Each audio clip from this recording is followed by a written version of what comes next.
Huntsville, Alabama, founded in 1805, first settled community in the state. It nestles against the mountains in the heart of the beautiful Tennessee Valley. Just a few years ago, Huntsville was a quiet town, comparable to many other county seats in the South. The 1950 census recorded a population of slightly more than 16,000. But today, the sound of industry and progress in this community is the bellow of a rocket motor. And that sound is the work song of Huntsville's neighbor, Redstone Arsenal.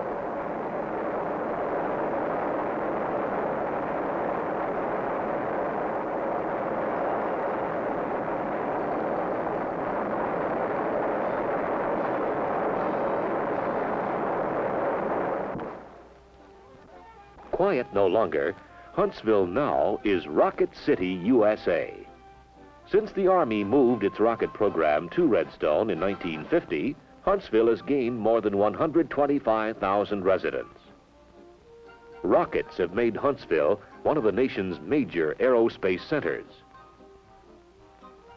To the ranks of the banker, the merchant, and the farmer have been added scientists, engineers, and highly skilled technicians, people with new and perhaps unfamiliar titles, test conductors, computer programmers, systems analysts, and project managers.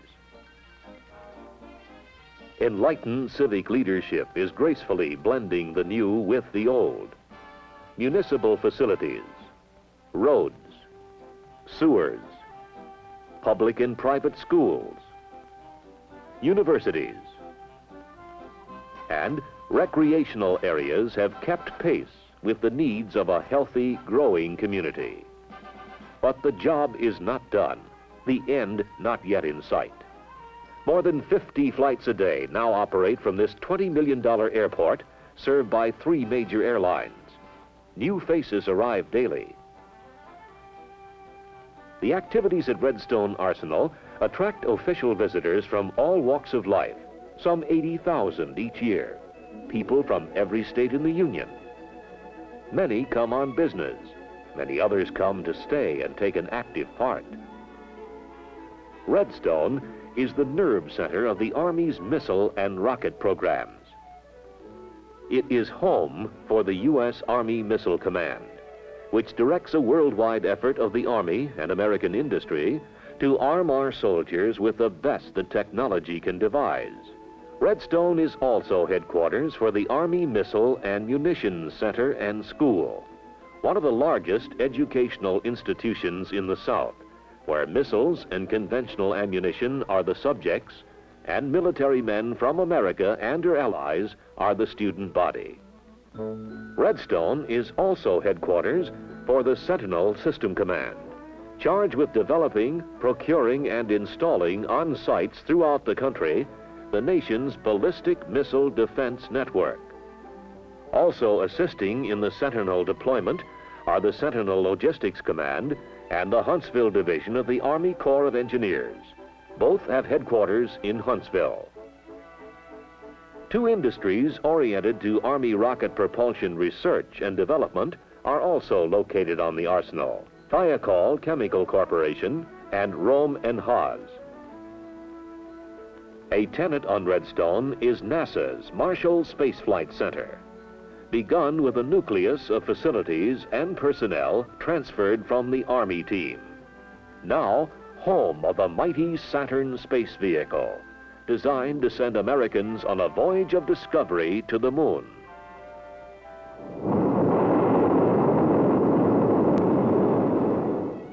Redstone is a big place, nearly 38,000 acres stretching north from the Tennessee River. 3 mountains are within the Arsenal's perimeter, as well as rolling pasture land, which the Army leases to local farmers. Action is the essence of the missile program, and at Redstone, things are on the move, by rail, truck, barge, and airplane. The aviation section is one of the busiest in the Army. For high-priority missile and space program shipments, the Army airfield can handle the largest cargo planes. But the wheel is still prime mover at the home of Army missiles. On a typical workday, more than 30,000 military and civilian government employees, as well as industrial contractors, travel to and from their jobs by car. There are almost 300 miles of roads on the Arsenal, and they lead to more than 2,400 buildings and structures. Army buildings and equipment alone at Redstone are valued at about $300 million. Together with NASA's installation, they represent an investment of more than $500 million of your tax dollars. But your real investment at Redstone is in people. People like these and the know-how they represent. Because people run the Army missile program. People are the Army missile program. More than 15,000 of them have vital tasks in the nation's defense at Redstone. They form an experienced military-civilian team known throughout the world for competence in the complex arts of the guided missile. Much of their work is classified.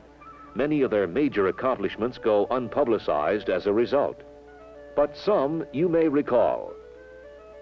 The Army's old reliable, the Redstone ballistic missile, named for the arsenal where it was born.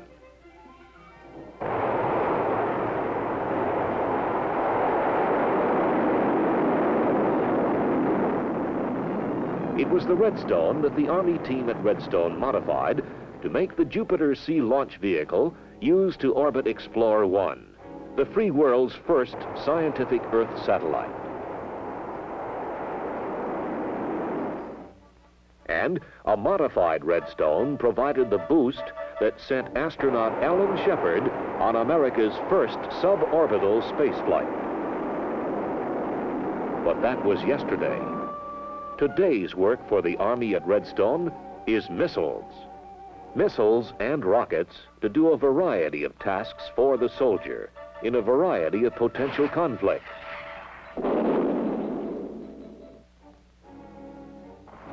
Be it a so-called anti-guerrilla action in some faraway corner of the world, providing defense for American homes from attack from the air,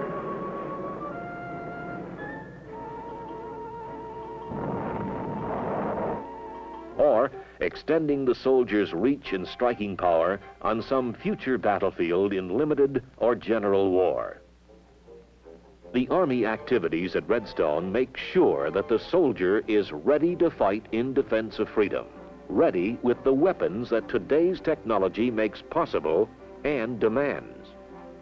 The Army's big job at Redstone is weapon system management, directing the entire operation from beginning to end, from first design through supporting operational missiles in service with Army units throughout the world. There is a lot more to a missile system than the missile itself. Electrical power, communications, test and checkout gear, vehicles to move the equipment.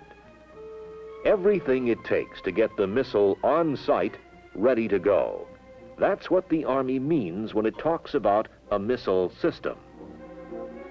Missile systems are not manufactured at Redstone. For that job, the Army has traditionally turned to American industry. It's big business, one that annually involves more than $1 billion of your tax dollars. About 90 cents of every Army missile dollar goes to American industry and business. The work goes on across the length and breadth of the United States and supports thousands of jobs. The military-civilian team at Redstone manages the efforts of its industrial partners. When millions of dollars are wagered on the correctness of a technical approach, it's just good sense to have people who know what they're talking about overseeing the operation for the Army. Redstone Arsenal must see to it that the Army buys well when it buys missiles. The Army, like the housewife, shops for quality at low cost. Missiles are designed to be fired just once. They must function perfectly the first time. A soldier in combat has no time to be impressed with gadgets and fancy frills, and by eliminating them, the Army saves money while improving weapon effectiveness. Long before a weapon goes into production, however, other members of the Redstone Arsenal Army team have had their say. For people engaged in research and development, today's work is concerned with tomorrow's weapons. This new structure, the Francis J. McMurrow Missile Laboratories, provides one of the finest facilities in the nation for the vital job of missile research and development. In the missile business, those who are content with today's technology are standing still. Here is where people really pay off. People with know-how. People charged with responsibility for developing new techniques, new components. Everything it takes to ensure that our soldiers have the best, and only the best. This technical competence at Redstone allows the Army to assist its industrial partners in missile development and provides a built-in government capability to better evaluate and direct a contractor's technical work. People like these at Redstone were responsible for major technical breakthroughs in easily handled solid fuel rocket propellant, now used in almost all military missiles. In nose cone design, to enable the missile warhead to survive a fiery plunge back into the Earth's atmosphere. In self-contained guidance systems, to direct missiles unerringly to their targets. Every scrap of knowledge, every new idea is filed away and cross-checked.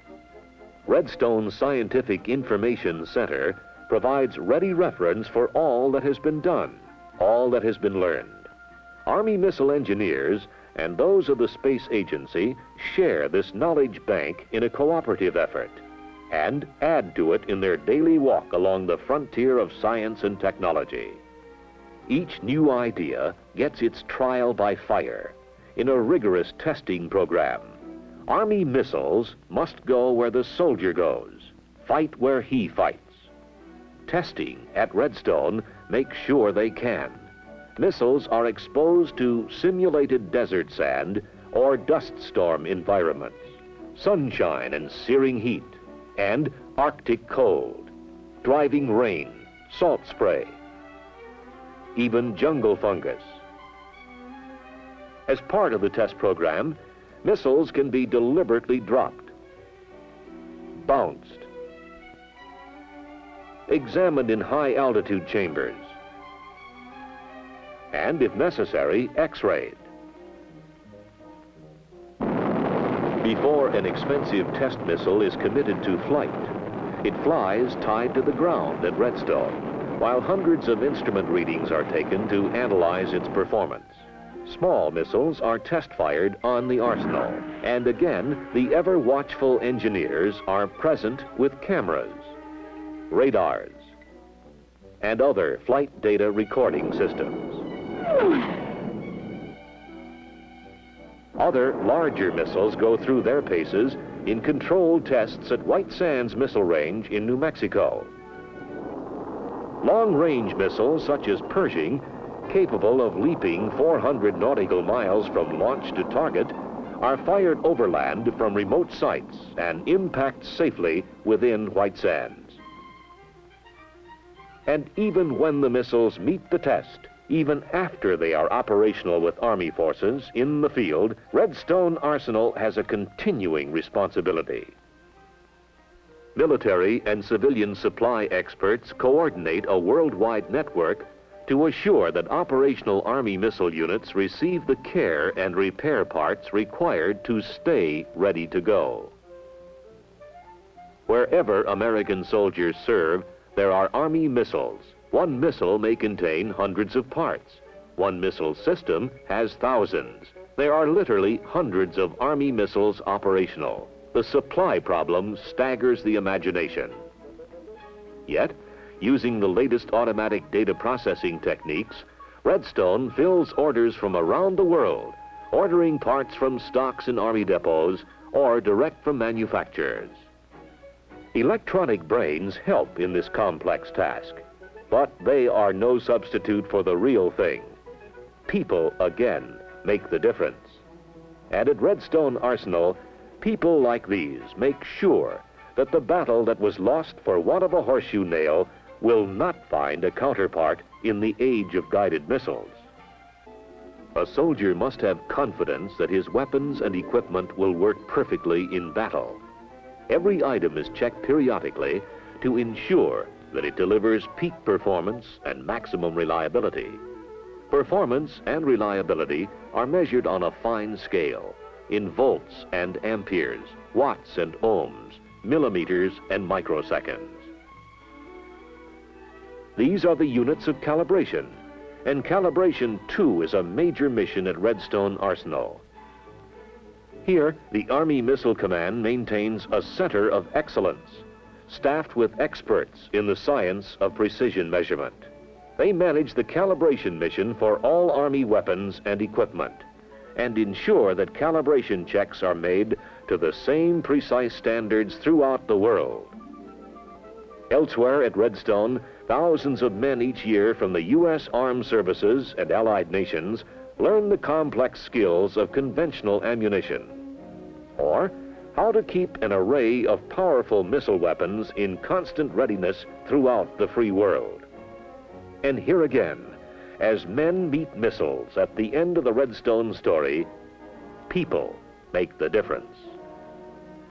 The end product of the Army activities at Redstone Arsenal is a stronger Army, a stronger America, a significant contribution to the defense of the United States and to the defense of freedom everywhere.